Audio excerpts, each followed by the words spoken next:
Hey guys, welcome to Hokma Woodworking. In this latest video, I just wanted to do a tool review. Not really an unboxing as I've already been working with this tool, but I do still have the box. And we're going to be talking about the Avanti AV100. This is their HVLP sprayer for paint and stain.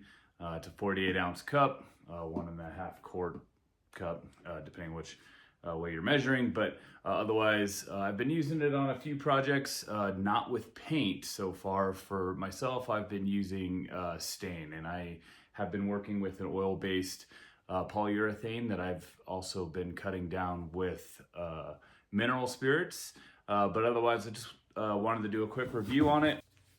So it's a nice sleek design, fits my hand really well. It's got a 2-finger trigger here.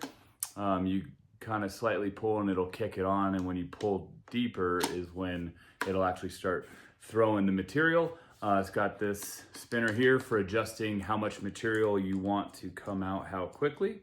So typically I have that lowered because I want a little bit to come out at a time as I'm doing stain. So currently I've just been using it for spraying polyurethane on some of my woodworking projects, and I'm measuring out a small cup amount.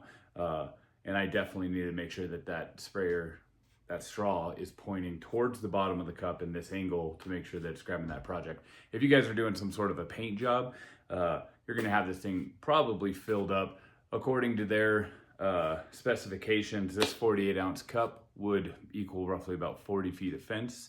I guess it depends on how tall that fence is, of course, but that's what their specifications call out. It's got a very easy breakdown. You just flip this little switch here, that opens it up, and the whole thing comes apart, all right? So for making a really quick, easy cleanup, nothing's getting back in here. That's just a blower. It does come with a replacement filter that'll go in there. It does come with a viscosity cup to measure if you have the right mixture of liquid in there, if it's paint, if it's stain. You mix that with water if it's water-based, or if it's oil-based, you can use mineral spirits. But basically, this needs to be able to drain in less than 50 seconds to make sure that you have the right amount of thickness of material in there. If it's taking longer than that, you need to either add more water, add more mineral spirits. But I got this from Harbor Freight. Typically, this thing is 70 bucks, it's $69.99 right now. I've seen other people talk about getting it for, sub 40 bucks. So you might be able to hold out and find it like that. But if you need one sooner, 70 bucks is their standard price. It does regularly go on coupon. I've seen it several times for $20 off. I did manage to get mine for 20 bucks off. So paying 50 bucks, not a bad sprayer for $50. It works really, really well. It does not feel like a $50 sprayer. It feels like it works really well, that it probably works just as good as one of those more expensive ones by its design.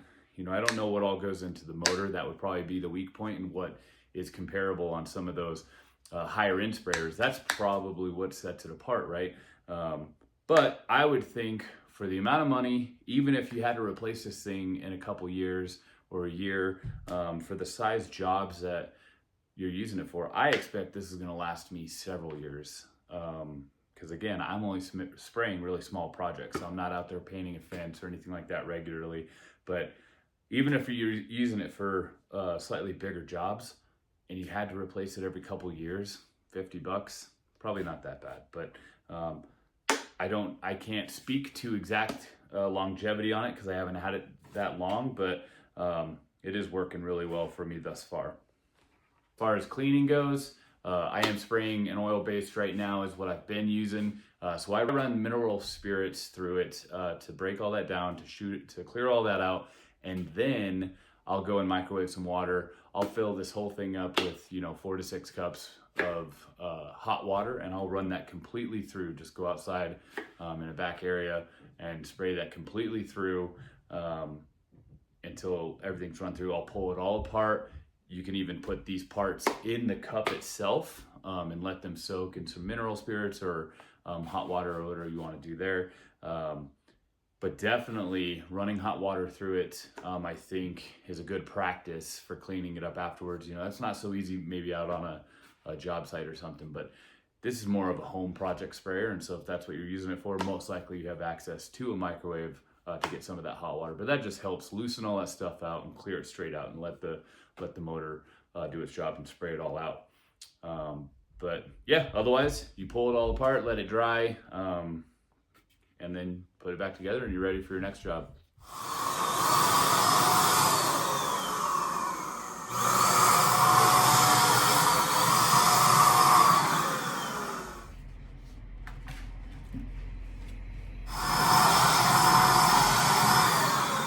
So this is everything that comes in the box with the Avanti AV100. You get the manual, of course, the viscosity cup for testing the thickness to go through the sprayer. You get the pipe cleaner for cleaning it out afterwards. You get a replacement filter, which is in the back of the housing here, but it's already got one in there, of course, so it's a replacement as that one gets gunked up or if liquid, because again, this stuff is aerosolized, so it might come in through the back there as it's pulling air through. And then of course you get the sprayer and everything's already put together here. So what I'm gonna do is do a quick breakdown so you can see everything that goes into that. All right, so breaking down the sprayer itself, it's got a 6-foot cable, but of course you're gonna wanna use an extension cord just to make sure you don't get tangled on anything as you are spraying it. Again, it has the nozzle that you can set to a vertical spray or a horizontal, so it goes the opposite of the direction it's spraying. Horizontally, the stream is going to be coming out this way, and so you could move this up and down the project like that. Or if you're going to be spraying vertically, so the spray is going to be coming this way, and you would be moving across your project this way. All right. Otherwise, right here we have this adjustment knob. So pressing up like this, spinning up, is making it go full. So partial click gives you the blower, and then full click releases the liquid. And so this is going to be the max amount of liquid could come through. You could probably take that off and maybe get even a little more, but otherwise that's the max that it's meant to be. And then spinning this down pulls this back, and of course makes it where you can put less liquid because it's stopping it from pulling all the way back. But you can hear that second click there. Okay, and otherwise, again, it's got a 2-finger trigger there, so it's actually really comfy for longer sprays. And then breakdown is super simple. This tab right here just slips down right there. That's what's locking that in place. And then this whole unit, the handle spins away, the canister towards you. If you're right-handed like I am, you might be having it in your other hand and it would spin the opposite. But otherwise, you can see the arrows here. So this arrow's coming from down here, and it's now gonna line up with the arrow up here, and then it pulls apart. All right, so here's the actual motor housing there. Again, this is where that replacement filter would go, just 4 screws to pull this back piece off. You can replace that. If you need additional filters further down the road, you can get those at Harbor Freight. Otherwise, you could probably find them on Amazon or something like that as well. But that's the inside of the blower there. You would not want any liquid to get back in there. But this is designed pretty well that it's not going to unless you put something together wrong, but it's not complicated. Works pretty easy. And on to the housing for the liquid. So this is the part that's going to need all the cleaning when you're done with the job. All right. So pretty simple to break this away, run it over to your source of cleaning. So water, the hose, or inside your kitchen. Or hopefully you have a clean out sink, even better. But here's where the air is pushing through. This is the back part, has a gasket here. Again, you can get new O-rings to replace that. All right, and the canister comes off super easy, all right, for refilling. And this is what you're left with. So this hose right here just pops off. You wanna make sure that gets cleaned out real well. And this is what you're left with. This can come out as well if you need to clean in there. And this is where the liquid's gonna go through, of course. And this here is very simple. This screws off counterclockwise, of course. There's only 4 parts here, so one being the cap there, the valve that you turn to set the spray type that you would like.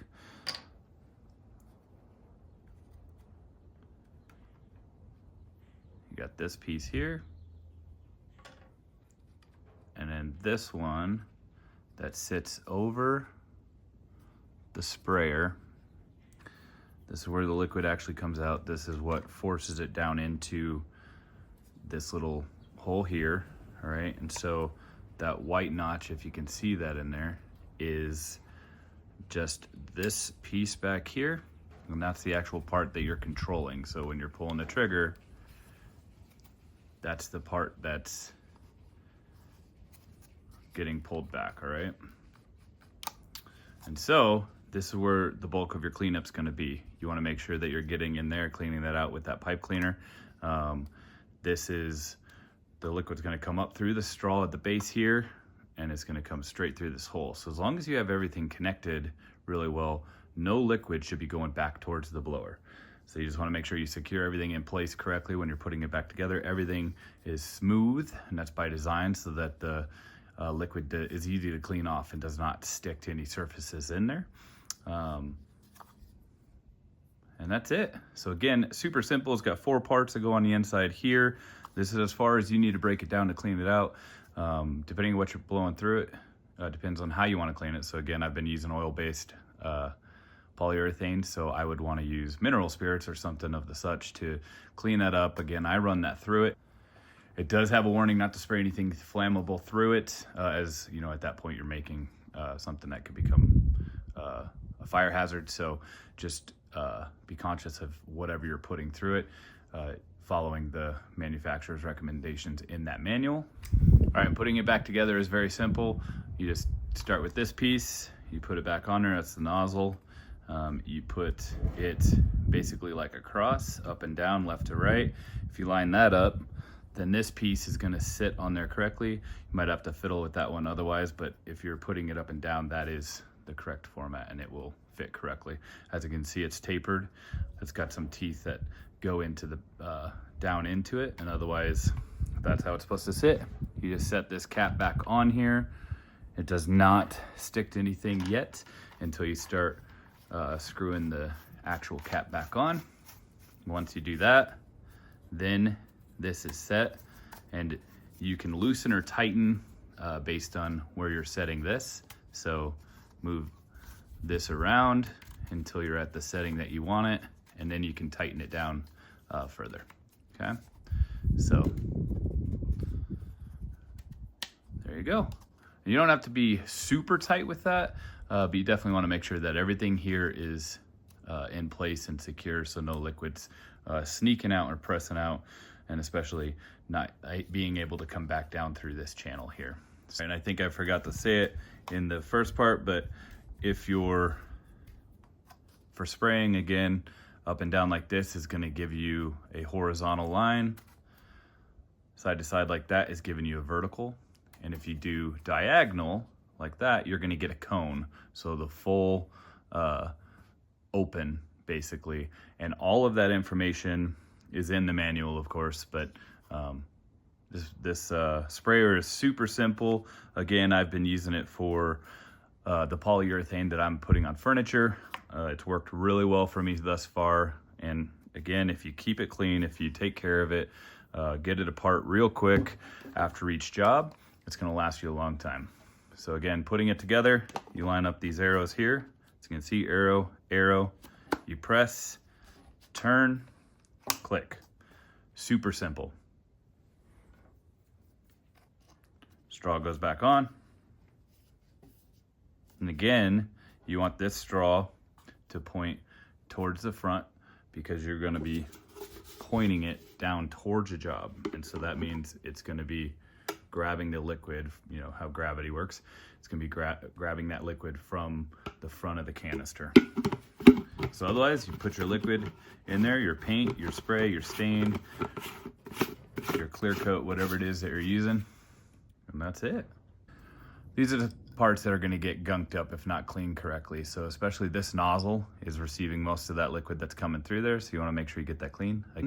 The straw, of course, if that's not cleaned out, that could get gunked up. The cap, maybe not so much, but you know, could prevent it from sealing correctly. And then again, each one of these pieces also directly touching that stain, so, or the clear coat or the paint, those could all get gunked up. You could also get a replacement canister if you needed to get one of those. Again, sometimes if you're out in the field and you're sitting with a job, it's tough maybe to get right to cleaning this thing, but I would suggest getting right to cleaning it as quick as you can, and it's going to last you a long time. Here's everything broken down. The canister, of course, the straw, each of the pieces that go to building out this nozzle here, and then, of course, the motor unit. And again, as far as what it can spray, paint and stain is what it's listed as. I'm not sure what else you would really put in there, but if it's water-based, you're going to be cutting with water. If it's an oil-based, you're going to be cutting with something different. I will potentially be switching over to using a water-based polyurethane, as I think cleanup might just be easier. I won't necessarily have to use the mineral spirits.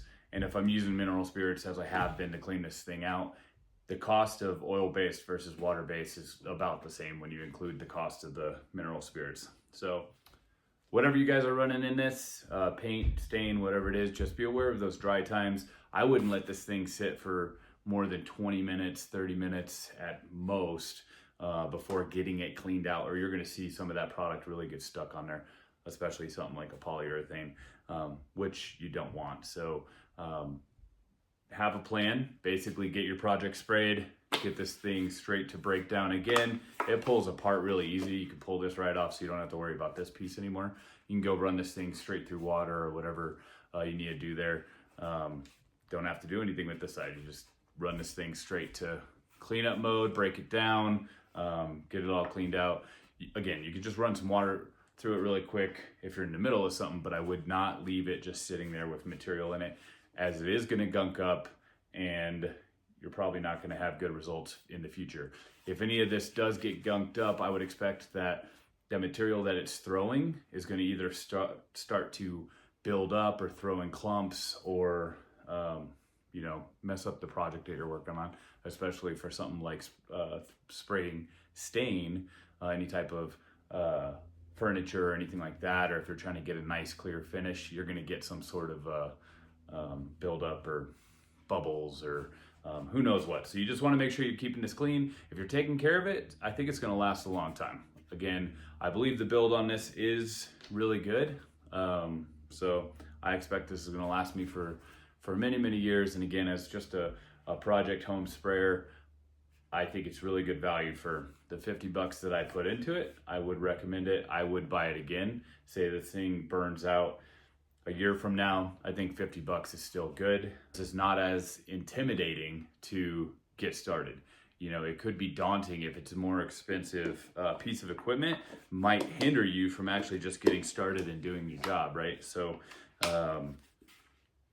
something like this, small investment, you're willing to go ahead and give it a try, work on your projects, knowing if something goes wrong, it's not going to hurt as bad as it could with one of those more expensive products. There's some tools that I think you can get away with doing some bargain stuff. There's others that I wouldn't necessarily do that. But in this case, this is definitely one of those tools that you can get from Harbor Freight that I think is worth it, that is going to do the job that it's meant to do, that it's built to do. Not going to fail on you as far as I can tell. That's not any type of guarantee, of course, but as far as the investment that you're putting into it, I think this is going to do exactly what you would want it to. Just to call out, when you are spraying any type of material like that, you're putting the particles up in the air, so make sure you're using some sort of a mask. All right, that stuff is going to basically aerosolize, right? So that will get into your lungs, whether it's paint, whether it's stain, even the water that you're pushing through afterwards, still going to have some of those particles. So make sure you're using a mask. You want to keep your lungs healthy, just like the rest of the work that we're doing with wood and whatnot. You just want to keep that junk out of your lungs. So another time to be using a mask. All right, guys, thanks for watching today. Just the review of the Avanti AV100 here. If you guys have any thoughts on the sprayer, if you guys have any experience with it or others, leave it in the comments. Love to hear what you guys are doing out there and what you're using, especially for something like spraying polyurethane, as that's what I'm typically doing with wood projects. But like and subscribe. I would love your support building out this channel, starting from scratch, of course, and just going to continue to release a video every single week and see where the good Lord leads it. So again, thanks for stopping in, and I'll see you on the next one.